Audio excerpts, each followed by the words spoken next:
And a very happy good evening to all my friends tonight. Live from Pensacola, Florida, I'm Dr. Randy Fink, and this is Fertility with Fink and Friends. I am Fink, you are Friends, and this is the place we are. Every Tuesday evening at this time, 5 o'clock on the Gulf Coast, which means 6 o'clock on the East, and 4 in the mountains, 3 on the West Coast. Fertility with Fink and Friends is the place we get together to talk about all those things that are important, things about making a family, things about pregnancy, things about women's health. Here we are to answer all your questions, and I am so excited to be here as always. I am a fertility gynecologist at New Life Fertility in Pensacola, Florida. We also have offices in Mobile, Alabama, as well as Panama City. And I work with the fine folks at the Missouri Center for Reproductive Medicine, that's MCRM, in St. Louis and in Tulsa as well. And yes, we can see you no matter where you are. We've got friends here who watch from all over the country, all over these great United States. And yep, we can talk to you anytime for a virtual visit with a camera, or we can do it on the phone. We're happy to help you with your cycles if you're going through IVF. If you're struggling and you just need a little word of encouragement, that's what we're here for as well. A special shout out to Hi Baby Love 88. Good to see you here.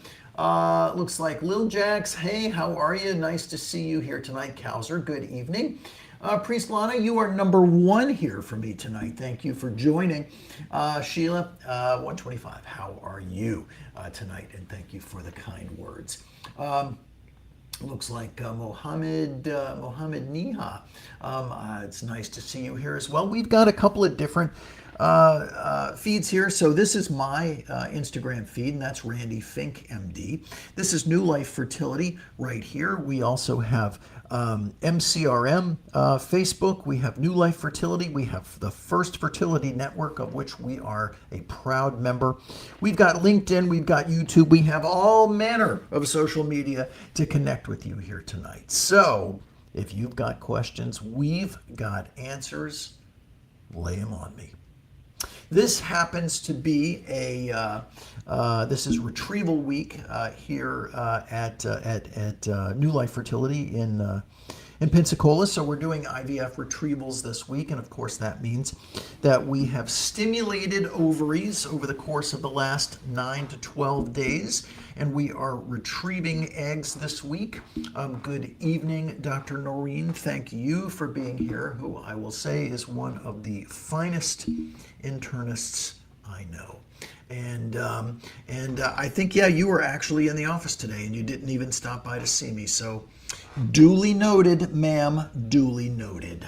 A big shout out here to the Bama gal and husband. That is my wonderful mother and father in Mobile, Alabama, who are watching tonight, as they so often do when they remember who I am, is what I mean by that, because sometimes, they forget. My brother is in town, I think, visiting. If he's already there, I think he landed in Mobile a little bit earlier, and is coming all the way from the great New England, from Boston and from the Maine area, to come and visit with the folks down here on the Gulf Coast. And so welcome to town, Jeff. And Robbie says, oh, I didn't make it to you. That's right. You were a no-show for your visit. That's what it was. That's why you didn't come to see me. Well, tomorrow is a new day, friend, and don't let it pass by without saying hello to the Fink. You know what I'm saying there? All right, so let's see. If you've got questions, please throw them my way. But the first question here comes from Corrine. And Corrine says, I'm thinking about saving my eggs. What does that entail? Well, that is a very good question, wouldn't you say? Egg freezing, or what we also know of as oocyte cryopreservation, is the process whereby we stimulate your ovaries to get you to produce as many eggs as we can. So under normal circumstances, as you know, the ovary will produce and release generally 1 egg in a given cycle. And that's what we know of when I say cycle as a menstrual cycle. And so that egg goes on and gets released. And if a sperm comes along and fertilizes it, then that's what creates a pregnancy. Well, when we stimulate the eggs in the beginning of the menstrual cycle, the brain tells the ovaries, give me a bunch of eggs. And the ovary says, I. And so it dips down into its well and it pulls up a bunch of little egg houses. And these egg houses are called follicles. They are quite literally a little tiny sac of fluid with a microscopic egg on the inside. So we can count that number of little follicles in the beginning of the cycle. That's called an antral follicle count, and that gives us a clue as to how many eggs we might be able to retrieve from your ovary in that given cycle. Normally what happens is that these eggs will quite literally fight with one another because one of them is trying to emerge as the victor, as the leader, as the alpha, as the dominant egg. And that dominant egg goes on to be the one that gets released. Well, what happens to the rest of them? They disintegrate. They just kind of disappear into the body. And none of them really want to disintegrate, so they fight it out so that one can emerge as that dominant egg. Well, the goal with IVF is that we are trying to stimulate to retrieve all, the ovaries in order to retrieve all of those eggs so that we don't get one dominant, but so that they all grow together synchronously so that we can retrieve them and then put them to use. In the case of egg freezing, what we're doing is that we are retrieving those eggs and then we're very quickly doing a process that's known as vitrification. And vitrification means freezing. It means making a little nick in the outer sort of shell of that egg, if you will, and taking the water out of those cells. Because these are going to get frozen at minus 157 degrees centigrade. That's pretty cold, and so what we do there is you want the water to be out of them because that water will of course become an ice crystal, and that ice crystal can damage the very fragile little egg. Eggs are just a single cell, and so they are indeed quite fragic. Where'd that word come from? Quite fragile, and so in order to be able to save them to use later on, that's how they're frozen. And so what happens from there is, well, maybe you need them, and maybe you don't. Really, what you're doing when you're doing egg freezing is that you are really buying a fertility insurance policy is the way I like to think of it. Because you may never need those eggs. You absolutely can potentially get pregnant in the normal way. But if time goes by and you're having a difficult time getting pregnant, or you can't find the right partner, or whatever the issue may be, the younger you are, when we retrieve those eggs, the greater the probability that the genetic material in those eggs will be normal. And we want those eggs to be normal because you need a chromosomally normal egg in order to produce a chromosomally normal embryo. And you need a chromosomally normal embryo if you want a baby, because that's what sticks and that's what grows. So the goal of egg freezing is to be able to retain the ability to use your own eggs at any point later on in life, because as each year goes by, the genetic material in those eggs becomes more and more fragile. It becomes less and less stable, such that it ultimately becomes difficult for us to be able to get pregnant. We also lose those eggs over time, so two good reasons that as we mature, it gets harder and harder to have a baby. So that's the goal there with egg freezing. And a special good evening to Randy. Nice to see you. You got me a little choked up there for a minute. Gosh. Let's see. And there's a question here about please talk about blastocyst hatching after embryo making. All right. Well, so let's just say, hypothetically, that you went through the process of IVF and we got some eggs, or even hypothetically, we froze some eggs for you, and then you decided, well, now I'm ready to be pregnant. So what we do is we thaw those eggs. We have the sperm that has been provided either from your partner or from a donor that you've selected. And they take one single sperm. So first what they do is they run that sperm through an obstacle course. And the goal of the obstacle course, like any obstacle course, is that, well, you got to jump over all the little, all the obstacles in order to get out the other side. The first group of sperm to make it through that obstacle course are going to be the strongest. They're going to be the best swimmers. They're theoretically going to be the most normal of the sperm, right? So our embryologist will then sit down with that group of embryos and look at them under the microscope and select one single sperm for each egg. We take that sperm and place it inside the egg, and that's fertilization. That process is called ICSI, I-C-S-I. ICSI stands for intracytoplasmic sperm injection.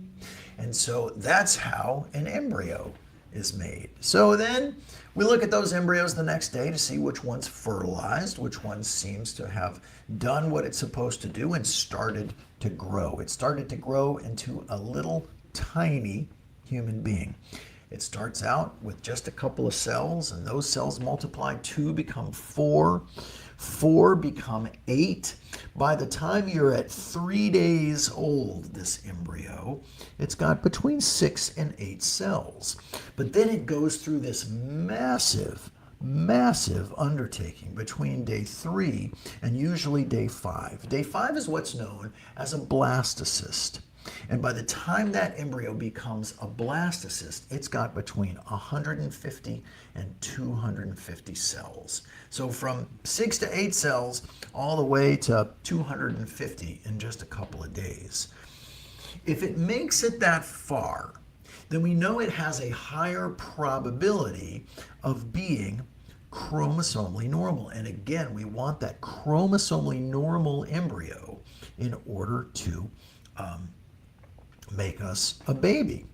So what happens there is now we've got these blastocysts, and what we've done is that we have used nature to help us select that first group of embryos that has the higher probability of being normal. And we can take that another step, and we can do some testing on those embryos. We can actually take some little cells from the outside part of the embryo, and that's the part that's going to become the placenta.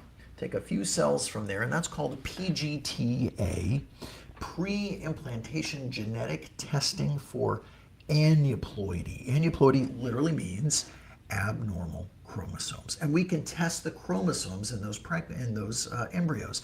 And when we get a chromosomally normal embryo, that embryo has about a 65% probability of being able to get you a baby. And that's the best numbers that we can hope for in terms of IVF. So there is this thing that's called artificial or really assisted hatching. And so think about a hatching egg, right? We've all seen, at least in the cartoons, a little chicken kind of coming out of the egg, and maybe you've seen, maybe you've seen a real one, or maybe you've seen a little video. A little baby chick or a baby bird coming out of its shell. It literally breaks that shell, and it kind of comes out. Well, one of the things that has to happen with an embryo when it is going to implant inside of you is that it needs to hatch. Assisted hatching is where a little tiny nick is made in the cellular membrane that we might call a shell, so that the embryo can begin to hatch. And as the pieces of that embryo start to come out, it's those little tendrils that will implant inside the uterus in the uterine lining, which we also know of as the endometrium. So that process of assisted hatching is something that's done pretty routinely with embryos. Now, when you grade an embryo, and grading an embryo is not the same thing as sitting through math class and maybe getting a C, or maybe doing a little better, or maybe doing a little worse. It's not that kind of grading. Embryo grading is what happens when the embryologist sits down with the microscope and uses a particular scale to be able to describe certain features of that embryo. So one of those features is how hatched the embryo is. A hatching embryo is a stage 5. So if you've seen a 5AA or a 5BB, that first number has to do with the state of the hatching. So a hatching embryo becomes a stage 5, and so that makes it, in theory, a better embryo. Now, we don't want it necessarily all the way hatching, which might be a stage 6, because then it might become a little bit more fragile. So the ideal number that we're looking for there is a stage 5 or an assisted hatching embryo. So for example, a 4AB embryo. Stage 4 means that it's perfectly round. It hasn't started to hatch yet. Now, in many cases, what'll happen is that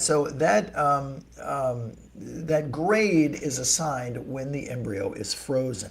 So once it's thawed, it starts to grow again, and in many cases that stage 4 embryo will become a stage 5 embryo. It'll start hatching. So when you come in for your embryo transfer, we're going to give you a picture.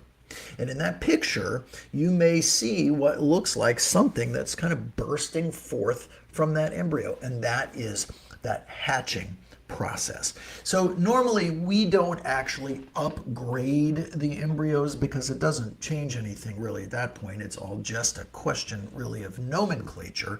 However, it's very common that we see an embryo that's starting to hatch, that is hatching by the time we actually go to do that embryo transfer. And that is a wonderful thing to see, and that is what you will hopefully see as well. And that's a little bit about embryo grading and a little bit about hatching and about how that whole process works.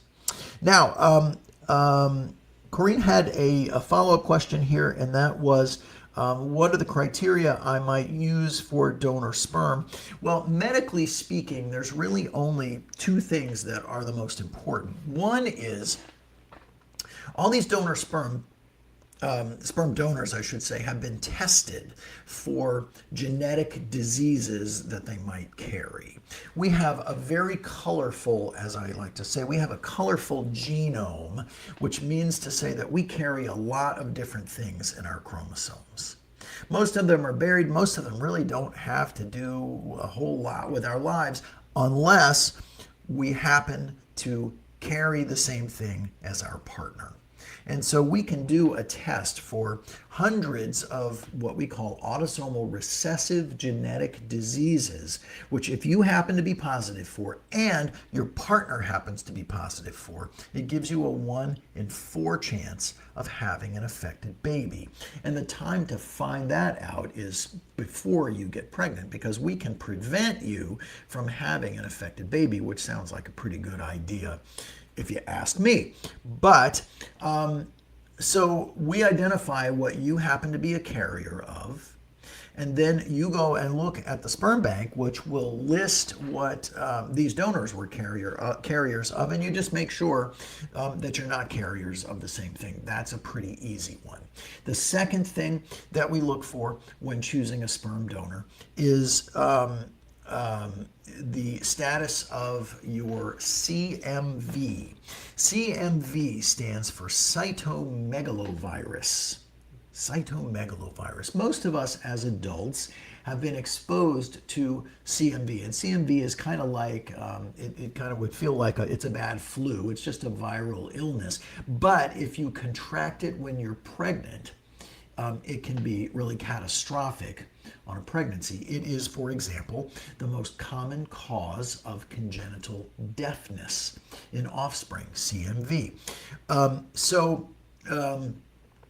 What we want to know your status for is that if you are like most adults and you have been exposed to CMV and you are immune from CMV, then it doesn't matter about the status of your sperm donor. But if you are CMV negative, meaning to say you are not immune from CMV, you've never had it, then you want to pick a donor who is CMV negative as well, because there's a theoretical risk that if the donor is CMV positive and you are CMV negative, then that sperm could infect that embryo from the very moment of fertilization. So being CMV positive or immune means it sort of opens up a whole other host of different donors that you can use, because again, if you're CMV positive, you can use either a positive or a negative donor. But if you're CMV negative, then you use someone who is CMV negative as well. So let's see who else here. Desi Banks, good evening to you. Hi, Marlena. Hello, Ruger. Nice to see you here, Aaron and Randy. Let's see, we've got Dragon Meyer. We've got the wonderful and talented Miss Foxy Angelina up in the great state of Minnesota. Donna Spicer is actually here this evening, and that is a very exciting one. Haven't seen Donna for quite a while. Let's see, it looks like Shadia is here. We've got Mira is here. E. Winnick is here. Good evening to you, Elsa.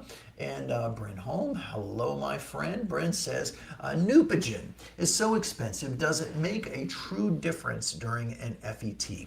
And my answer there is probably not.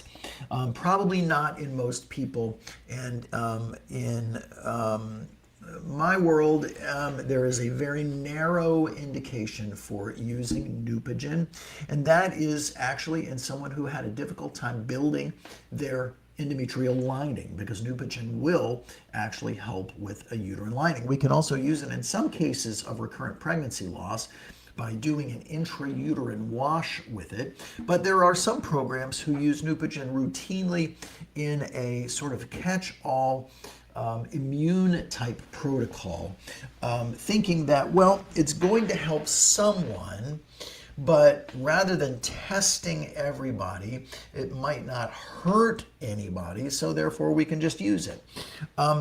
And the American Society for Reproductive Medicine recommends against doing those sort of kitchen sink approaches for most people, but precisely because Neupogen is very expensive, and what it does is that it causes your white blood cell count to skyrocket.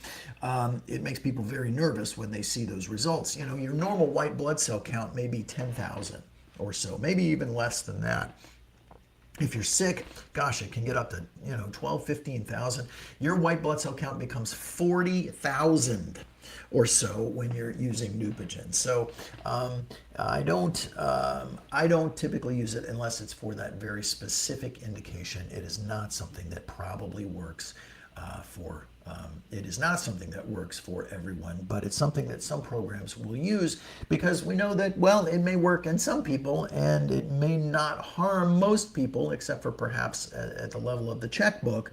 And so that's kind of why it's used there.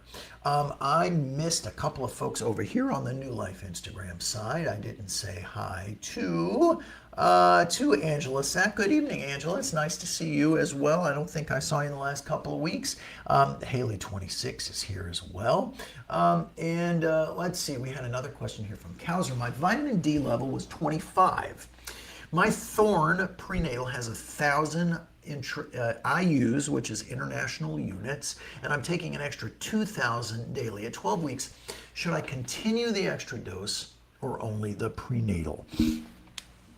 Well, that's a good question, and I'll tell you that the whole vitamin D thing there is really an epidemic of vitamin D deficiency. Now, why is that? I don't know that anybody has an answer to that. When I lived in Miami, and I took care of a lot of, just as a gynecologist, lifeguards, from Miami Beach, people who spent all of their time outdoors were still vitamin D deficient. We get our vitamin D from the sunlight because it converts in our skin and becomes the vitamin D that goes to work inside our bodies. But why are we all so vitamin D deficient? Well, I think, you might say as a population, we don't spend as much time in the sun anymore. We use products that protect us from the sun. Otherwise, you end up looking like me, like an old lizard man, and with skin cancers and all kinds of other things. You don't want my dermatologic history. You really don't. So the number that we look for in vitamin D, the lowest level of normal is a 30. And do you know what that number 30 actually represents? It represents the lowest level of vitamin D that is used to prevent rickets. And rickets is a musculoskeletal disease that comes from absence of vitamin D as it pertains to calcium and what your body is able to do with it. So in the anti-aging community, the optimum vitamin D level is between a 60 and an 80. So there have been studies that look at longevity and certainly at egg quality and embryo transfer outcomes. And we like to see numbers that are at least normal, but to be honest, I like to see between 60 and 80, still kind of being in that anti-aging sort of business. So what does it mean if your number is a 25? Well, I really like to see you on 5,000 units a day. Using 1,000 or 2,000 or 3,000 is really probably not enough to truly move the needle in most people. And my dear friend Dr. Noreen here says that it's not about getting enough sun, it's about the ability or the lack thereof to be able to absorb it into the system. And that's really the key thing, that if you're taking only a very low dose, like 1,000 or 2,000 or 3,000, you don't really absorb enough of that to really truly make a big difference. So I kind of feel like 5,000 is really the minimum dose that I put people on, because there over time you will start to see that needle move. Now, alternatively, there are some people, when your level is low, they may prescribe you this once weekly 50,000 unit pill of vitamin D to take. Now, and that sounds like a lot of vitamin D, and guess what? It is. In my experience, we just can't absorb that much vitamin D at once. And so my choice for vitamin D3 is to use it with vitamin K, because vitamin K increases the absorption of vitamin D. There's a liquid D3 with K2 that I am very fond of. And in fact, there was a study called the Rotterdam trial where they looked at what does that vitamin K do in addition to helping the vitamin D levels, and they found that it cut the plaques in the coronary arteries. It cut the plaque risk in half, and it cut the risk of cardiac death by 50%. Vitamin K2 with your vitamin D. So there's a little something special for you. That's your free tip for the evening. Get on some D3 with K2, would you? Let's see. So at 12 weeks, should you continue the extra dose? I'd say I'd really like to see your level be a little bit higher than just 30 would be my recommendation. That's the way I like to look at it. Okay, Marlena asks, any tips on how to prevent that progesterone in oil from leaking out after the injection? And I have something to say about that, but before we get there, let's take a pause to do something that I think is very important. It's 1:30 now, and if you're just joining, I'm Dr. Randy Fink in Pensacola, and this is Fertility with Fink and Friends. At this point in the show, I'd like to take a moment to just give a nod out to all those folks out there who are struggling, because the fertility journey is a difficult one. But it's not just about fertility. It's about all those challenges that life throws our way, which sometimes can seem to be so very unfair. Life is not a fair place. Life is a place that can be full of pain and a lot of obstacles and speed bumps. And when you have to face those things, it often feels very frightening. It often feels very isolating. It can make you feel very much alone. This is the point in the show that I call it the 5:30 Fuzzies with Fink, where we can send some warm fuzzies out to everybody tonight who needs to know that they are not dealing with this world alone. And whether that is as part of this fertility journey, whether that is something pertaining to work or school or love, relationships, whether it's about family or even if it's just about kind of how kind or maybe not gentle you are with yourself on a day-to-day basis. Whatever you're going through tonight, you're not alone. These folks who watch my program tend to be people who would give the shirts off their backs in order to just let you know we're in this together. So if you could take a moment and I always say, break the internet with kindness by sending out those positive vibes to people tonight who need to know that they're not alone, that other people have faced this same difficult road and have made it through to the other side. That's an important thing. Tomorrow, maybe do some random act of kindness, smile at a stranger, do something that makes people know that you're here to change this world, even if it's just one heart at a time, one mind at a time. We can make a difference. Be there for someone and know if you're the one on the receiving end that you're not alone. And that, my friends, is the 5:30 Fuzzies with Fink. I hope you feel all warm and fuzzy now, because I certainly do. At least I'm fuzzy, so it's the best I can do on short notice. But you know what? Honestly, I think that's, people say, are you being sincere with that? And yes, Aaron, I am being sincere with that, because, we all are on this earth for we're not really around here for all that long. So anything that we can do to try to affirmatively, positively change someone else's life means that we have made a difference in that little bit of time that we're here. That's what I strive for, and I hope that you will as well. So that said, hi to Jessica out there in the Facebook land. Jessica says, I've been prescribed 50 milligrams of naltrexone, for 21 days before next retrieval. I've seen info on low-dose naltrexone, but not full-dose naltrexone for help with the pituitary gland and egg quality. Has there been a lot of luck with this approach? 50 milligrams, I have never seen that dose used. That's full dose naltrexone, and I wonder if that wasn't some kind of mistake, if that wasn't an error, because I will uniformly use 4.5 milligrams, and that's low dose naltrexone. High dose naltrexone will completely block your opioid receptors, and there are certain indications for that, but low dose naltrexone partially blocks the opioid receptors and temporarily blocks your opioid receptors.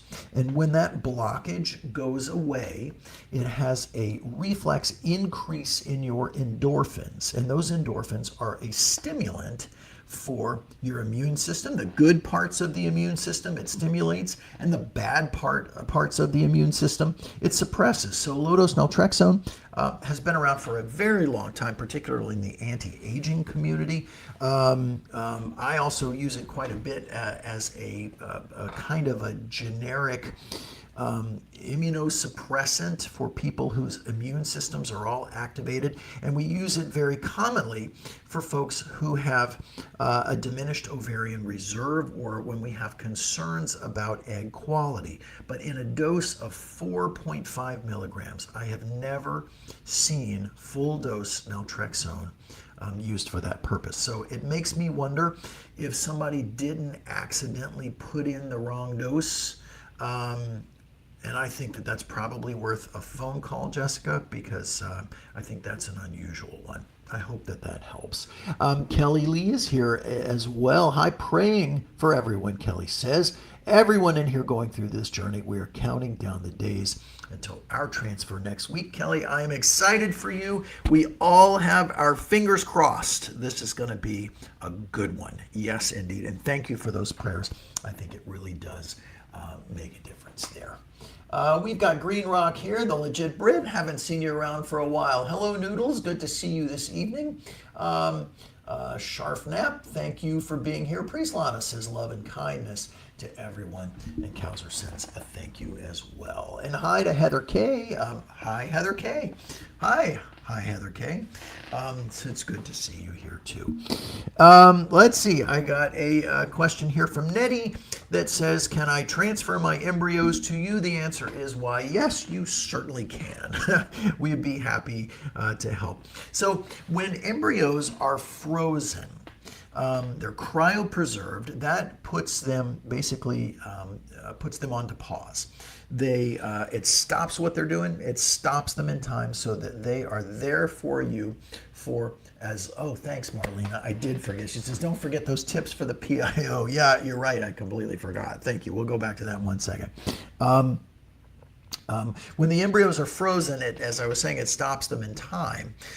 When they're frozen, they can be shipped any place. So what's common for us to see here in Pensacola, we have an awful lot of military folks, and maybe they're here for a few years, and they make some embryos, and they get a child or maybe two, and then they move on to a next station, or perhaps they retire from the military and they go and they live somewhere else, but they still have those frozen embryos. In our case, those embryos are shipped to a facility that does nothing but freezes, cryopreserves, or at least holds those cryopreserved biological specimens. And so there are some programs that do their own freezing. There's obviously there's always concerns with that. What happens when the power goes out? What happens if a hurricane comes? What happens if an earthquake hits? So usually these cryo facilities are able to keep things in relative safety. But it's fairly straightforward to ship these things. They put them in a cryo container, which kind of looks like a little R2-D2, and they get picked up by FedEx or UPS overnight, and they're shipped. Those shipping containers, the little R2-D2 looking things, they can keep specimens frozen usually for at least 7 days, and there's some of them that will keep them frozen even up to 30 days, I've seen. And so, if it's accidentally left out on the tarmac in Memphis, it's still safe. Is it safe to ship embryos? Yes, it definitely is. And so no matter where you go, so even if your next duty station is in Anchorage, Alaska, yes, you can ship your embryos there in order to go through. Now, I don't know, actually, in Anchorage, I don't think that there is a fertility specialist there. So maybe you can't do an embryo transfer there, but you could ship your embryos. So that kind of doesn't really help. But yeah, they can pretty much go any place. All right, so forgive me, Marlena, but tips for keeping the PIO, for doing that PIO injection. So the first thing that I recommend is that, the progesterone in oil, it even sounds barbaric, doesn't it? It sounds, your poor booty at the end of that is like, oh gosh, I know people who still have knots in the muscle in their butt where they had to do that intramuscular injection for all that time. So here's the thing. You want to make sure, well, so first thing that I do is I would say put a cold pack on it, because the cold pack not only sort of makes it a little number, it lets your nerves experience that cold. And so the nerves are occupied with experiencing cold, so you don't feel the injection quite as much. That's called the gate control theory of pain. That's why if you bang your elbow, you go, ah, and you do this because you're occupying the nerves with something else other than that feeling of slamming it into the table, or you stub your toe, or whatever that case may be. So put the cold pack on it, because that definitely helps.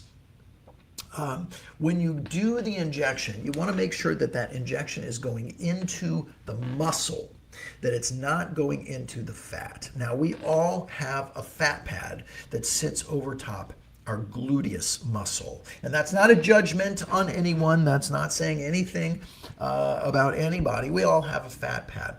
But if that progesterone and oil gets into that fat pad, then what will happen, or what can happen, is that it can create an inflammatory response in that fat pad. It can start to kill off some of those fat cells and create something that's called fat necrosis, or traumatic fat necrosis, which can then scar and leave what feels like a knot, a hard ball in that area of fat, and that can stay there for I mean, honestly, I've seen people keep those fat necrosis areas for years. So you want to make sure that you're getting the needle all the way into the muscle. And so the other thing that happens when you're putting the cold pack on it is that you're shrinking down all the extra little blood vessels that are there that are otherwise really richly causing that muscle to keep oxygen flowing. So when you put the cold pack on, it shrinks the little blood vessels. And so when you do the shot and it's all the way in the muscle, and you finish the shot before you pull the syringe out, a lot of people, they're just so anxious to get that syringe out, they are still injecting a little bit as they're withdrawing. That's the number one reason that progesterone and oil leaks out afterwards, that it just wasn't all the way down into the muscle. Now, you may still get a little bit of leakage anyway, and that's pretty much okay. But the cold helps too, because when you're using warm there, if you put warm on it instead, then that's increasing the blood flow to it. You're going to feel it more, and it's more likely to kind of help push things out immediately afterwards. Now, if it's sore after about 15 minutes, then, and I still think cold is a good thing to use there, then you can use some heat, because it's less apt to kind of push that out and make the soreness, really kind of even worse. So hopefully that is helpful there. Keep the needle all the way into the muscle. Take your finger off the plunger before you pull the needle out. Best advice I could give. Let's see, Kauser says, Doctor, I previously had to take 4.5 milligrams of low-dose naltrexone, and after conceiving naturally, I stopped at 12 weeks. Yeah, I usually keep, and folks I put on low-dose naltrexone, I usually keep on through the first trimester, because the risk of spontaneous miscarriage, goes down after about 12 weeks. So anything we can do to sort of keep things quiet at that point, I think is probably a good thing. There is no science to how long you take it. I know there are some programs that tell folks to take their low-dose naltrexone all the way through pregnancy, but that can be a double-edged sword. First of all, there is no good evidence as to whether it's safe, and it probably is, but it hasn't really been studied, or whether it really truly does anything. So that's safety and efficacy, the two things that we think about when we want to use a medication. The other concern is that if you're taking naltrexone, when you go into labor and it's time to put some fentanyl into an epidural, for instance, well, you may be partially blocking some of those opiate receptors, so you don't get the same kind of pain relief that you do if you weren't on that naltrexone, because you're blocking those receptors. So I don't advocate taking it throughout pregnancy. I usually recommend that most people can stop it really at 12 weeks. Let's see, El says here from Oklahoma. Hello, my friend from Oklahoma. How often have you done a fresh transfer on a 36-year-old? I'm asking for myself. I have a very thin lining. The only time my lining has ever been above 8 is after retrieval. So there's no harm to doing a fresh transfer. So yeah, when your lining gets to be, with stimulation, we see that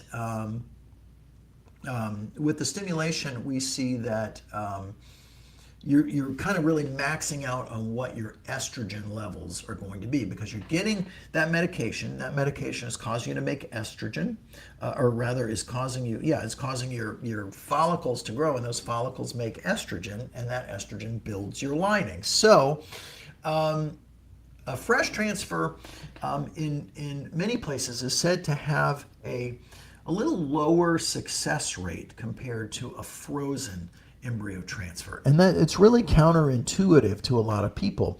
A lot of people think, well, wait a minute, hold on a minute here, because frozen vegetables are not nearly as good as fresh vegetables, so the same thing really must hold true with embryos. And the answer is not so much, because when you've done that stimulation, what happens is that your body is really focusing on making eggs. You are a professional egg maker over that couple of weeks, right? Much more so than you are a professional at getting pregnant part. There are some times that we see some numbers that tell us, nope, you know what, this isn't going to work. And we say, don't even think about a fresh transfer. If you have polycystic ovarian syndrome, for instance, more often than not, you create a situation where hormonally your body is just not hospitable to being pregnant at that same in that same cycle. But other people can do a fresh transfer. In our program here, the success rate with a fresh transfer is really very, very similar to that with a frozen embryo transfer. So we don't mind doing them. Age is not a contraindication, Elsa, to a fresh transfer. So I would say by all means, you should definitely give it a try. Yep, talk to us about that.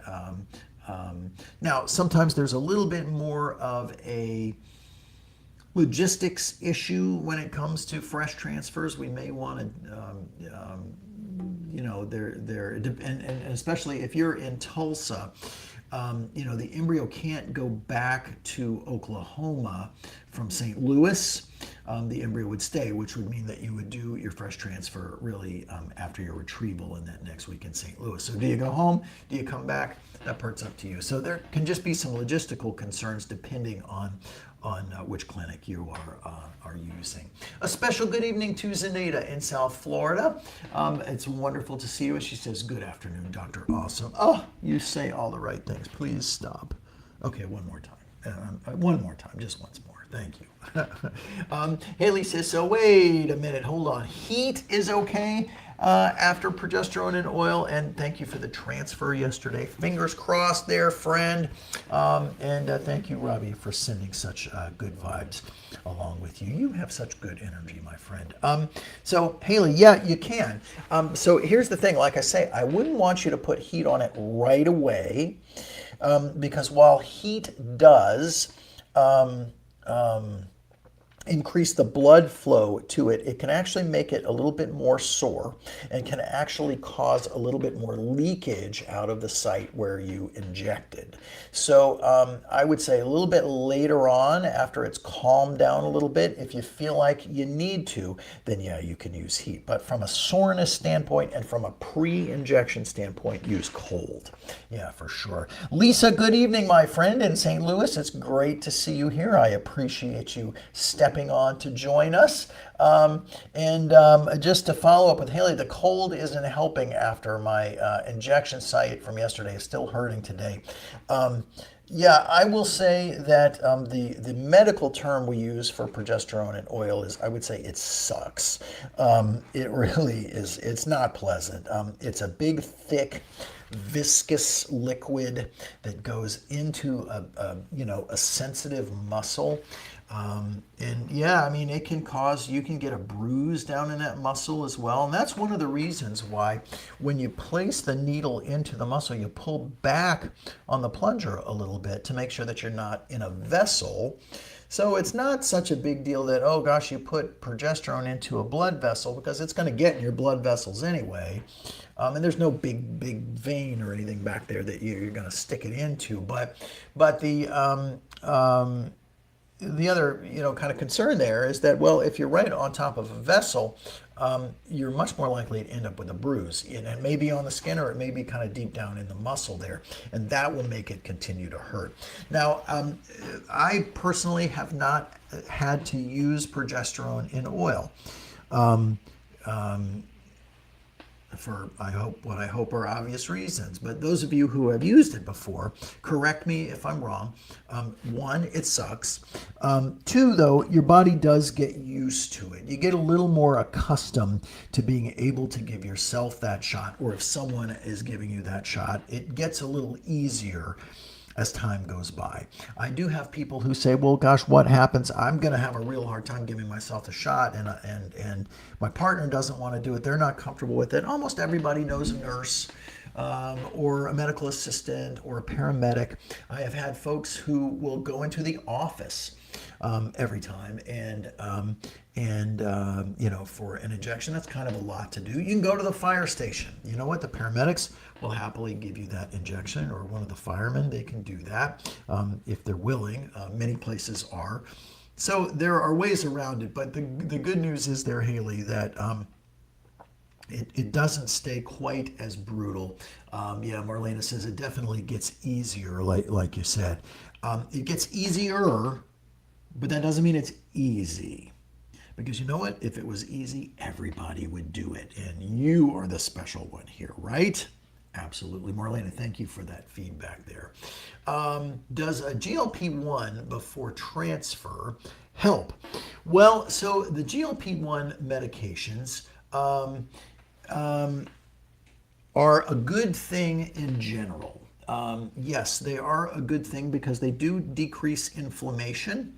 Many of the inflammatory markers that I'm accustomed to looking at, especially in folks with metabolic syndrome type issues, they are miraculously better. People's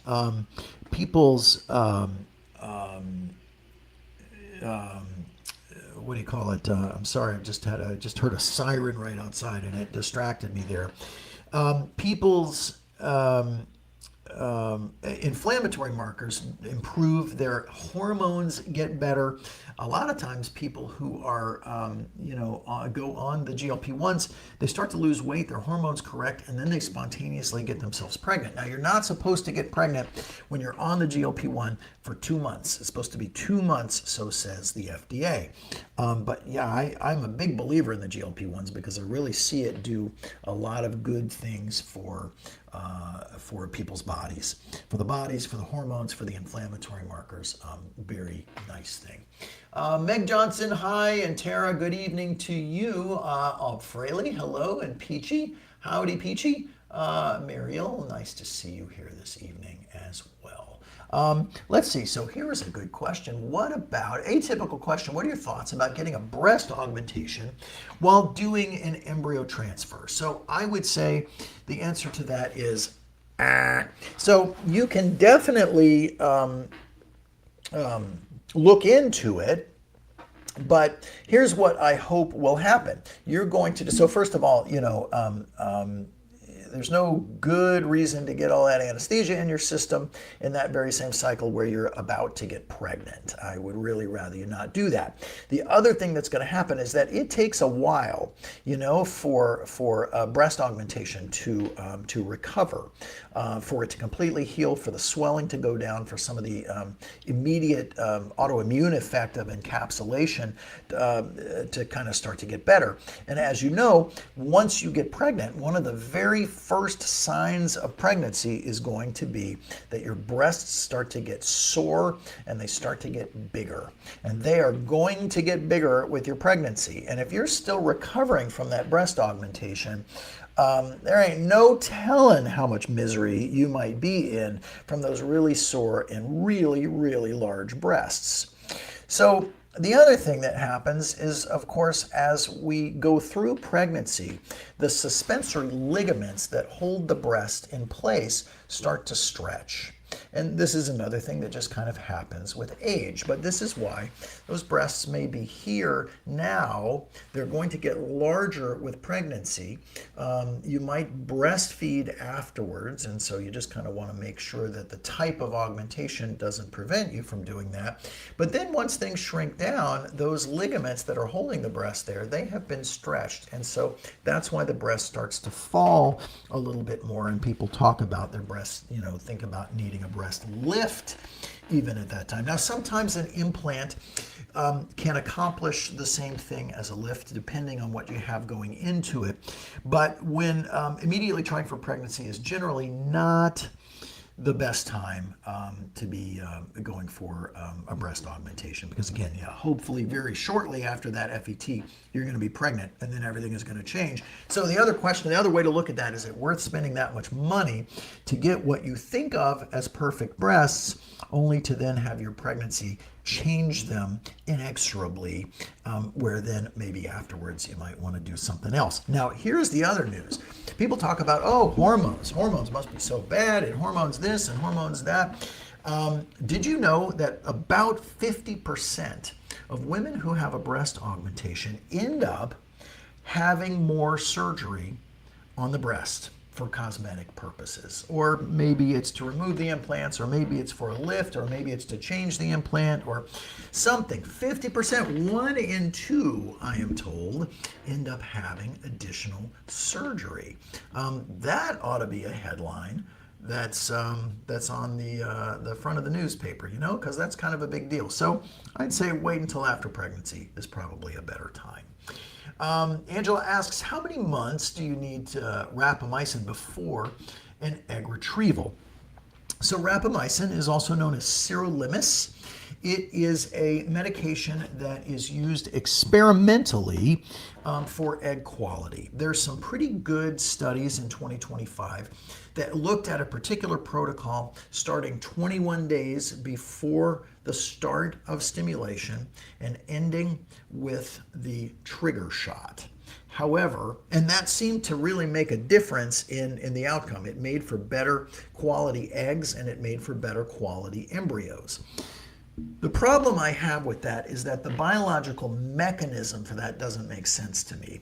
That I feel like it makes a lot more sense to try to repair those eggs, let's call it 60 days, before you can start that stimulation. So I've tried both ways. I'm still not, if we've got the time, let's say if someone wants to do my next cycle and I have a concern about that egg quality, I'll say, let's do it, the way the study did it, which was 21 days before stim start, and then stopping, with the trigger shot. But if we have some time, let's make that time worthwhile. Take your supplements from the list. That rapamycin, I use probably 3 days a week at that point, and then kind of give a little boost right at the end of it. It's not something that you really need to take every day. So that's kind of how I do it. There's still, it's still considered experimental, so we don't have great guidance on exactly what works. And the other part about this and the fertility thing is that what works for somebody is probably going to be different for somebody else. It's never necessarily, kind of the same problem, but, or at least not the same solution. So that's my thoughts there. Hey, Amber Watson, good evening to you there, my friend. Folks, we are gonna run out of time tonight. Oh my goodness, the time just flew right by here. I am so happy all of you were able to join me this evening for Fink and Friends, because I am Fink and you are my friends, and I really appreciate you spending a little time with me here this Tuesday evening and every Tuesday at 5 o'clock Central Time. Fertility with Fink and Friends is broadcast live from Pensacola, Florida, where I am a fertility gynecologist at New Life Fertility in Mobile, Pensacola, and Panama City, and also at the Missouri Center for Reproductive Medicine in St. Louis and in Tulsa. Remember, kindness makes all the difference in the world. Every step forward with kindness, every step forward with love, and every step forward with hope. Because tomorrow is a new day, and it's full of all new adventures. So until next week, thanks so much for being here, and good night.